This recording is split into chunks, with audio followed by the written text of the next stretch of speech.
A&M will say, don't call it a comeback. We've been here for weeks.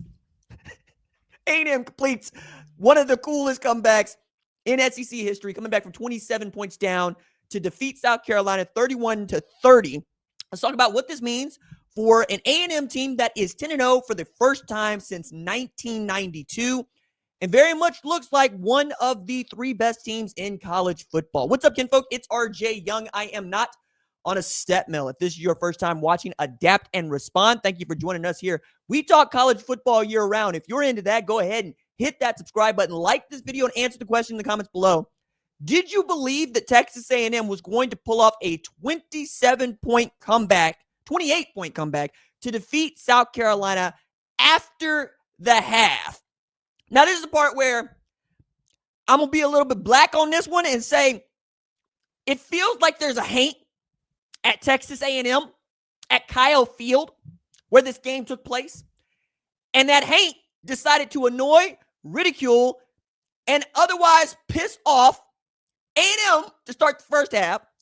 And then, as a hate is wont to do, change sides and did the same thing to South Carolina. Because I swear, if you put those two performances together on either side, you get what we expected South Carolina to look like for a full football game and what we expected A&M to look like for a full football game. Instead, the hate was like, nah, let me see if I can't have this one being a little bit different. Let me see if I can't have this one being one y'all talk about for some time to come, all the way through the rest of the year for certain, and maybe years to come, depending on what happens with A&M, who needed to win out in the SEC to make the SEC championship game. Doesn't look like there's a road there if they take a loss.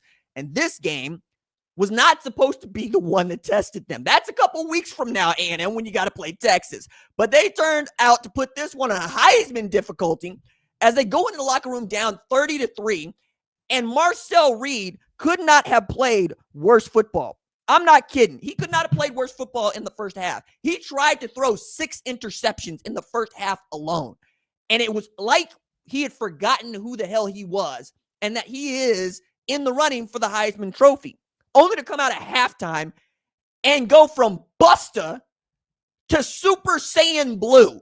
It is one hell of a thing to watch a 20-something college football player remember that he is a Saiyan and that this is not even his final form, because that's what I felt like we saw from A&M and Marcel Reed in particular in that second half. Remarkable. He was 9-12 for 203 yards, 3 TDs in the third friggin' quarter. He finishes the game with an outstanding stat line of 22 for 39, 439 yards passing, 3 TDs, 2 INTs, 2 sacks, 2 receivers that had over 130 yards receiving in Ashton Bethel, Roman, and Casey Concepcion, who dropped more passes than I thought he should have, but caught 7 for 158. Really great performance by them. And then the A&M pass rush showed up in a big way in the second half of this game, stopping Lenore Sellers, sacking him 4 times. Lenore Sellers did 2 things all the way through this that annoyed me. And it's the reason why when people talk about Heisman Trophy for that guy to start the season, or even future number 1 overall draft pick, or even first-round draft pick, I'm going, I get that the dude's a great athlete. And I get that the tools are there. But at some point, you have to be able to play the position of quarterback, right? Like that's a prerequisite for playing quarterback. You have to be able to process in real time the defense that's coming after you, the pass rush that's coming after you, navigate it, complete passes. He didn't do none of that, man. He was 15 of 30 for 246 with 2 TDs and a pick, but it felt like everything was a bailout. It felt like nothing was in rhythm. Nothing was on time. And the best player on that team just went away, and Rasul Faison.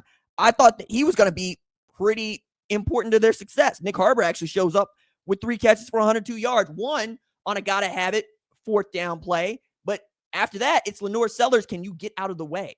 And no, he can't. He was going to take these sacks. They were coming after him and after him and after him and after him. And that was how the rest of the second half went. It just went Mike Elko's defense going, no.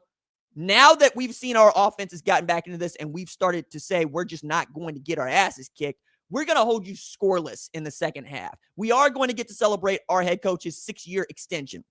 We're not going to put a damper on that one. We're going to come to play, and we're going to show you what we're about. Dylan Stewart in the first half had a sack of the friggin' running back and the quarterback that was a forced fumble, picked up, scored on a touchdown. Like, it could not have been going worse for A&M in this. So now that we've seen this dramatic comeback, and you're going to hear all sorts of positive takes on A&M because that's what you're going to get, right? You got folks that do not want to lean into South Carolina might want to look at FCS football after this, or South Carolina had the worst collapse that we've ever seen in college football, right? Maybe, certainly this season, right? They had every opportunity to win this game, even late. All they had to do was finish a drive and get into field goal range, and they could have snatched this victory back and knocked A&M out of this conversation for the SEC championship, we think, and certainly put a damper on their ability to make the college football playoff, we think, right? They lose 3 in a row, it's over. Instead, they're 10-0, they're undefeated. They join the likes of Indiana, who gets to 11-0 for the first time in school history. It's Purdue between Indiana and a perfect season, which is wild. And I really want to see those two teams play. I think they are evenly matched. They have both had to come back from unranked opponents in conference play and win it late. They don't feel good enough to beat Ohio State, but they do feel enough to stay in the fight, feel good enough to stay in the fight like Texas did. So I think you can go all the way down to that 10 spot with teams you think could play in the same ballpark as Ohio State. And Ohio State having to play UCLA without Nico Iamaleava means we're not going to learn much. If anything, these games serve to just knock you down, right? If Alabama stumps a mud hole in the Sooners later today, you might see them leapfrog A&M in the AP and the college football playoff rankings. I'm not sure that that's something I would want to do. I like to respect winning. I really do. However, if you wanted to take a look at A&M and go, if this is who you're going to be against South Carolina, what do we need to expect when you play Bama in the SEC championship game? When you play Texas in the regular season finale? There are real questions you get to ask about the streakiness of Marcel Reed, but that's also part of it. They are as good as their best player, and their best player is Marcel Reed, and when he is playing his best football, they look like a national title contender. They do. They do not look like a national championship team. That's the problem, right? Now, Ampersand U showed up in the first half and tried to do some Clemsoning, and then remembered that they're Texas A&M from the planet Vegeta, and then we got to see, okay, now y'all get to be the dudes calling out Kakarot, right? Now y'all get to be the dudes that's all here talking about, Frieza, get these hands. Brawly, I see you on that mountain, I'm coming to get you. But before that, nah, man, y'all looking real Krillin in Dragon Ball regular, and that ain't no good look for nobody in College Station.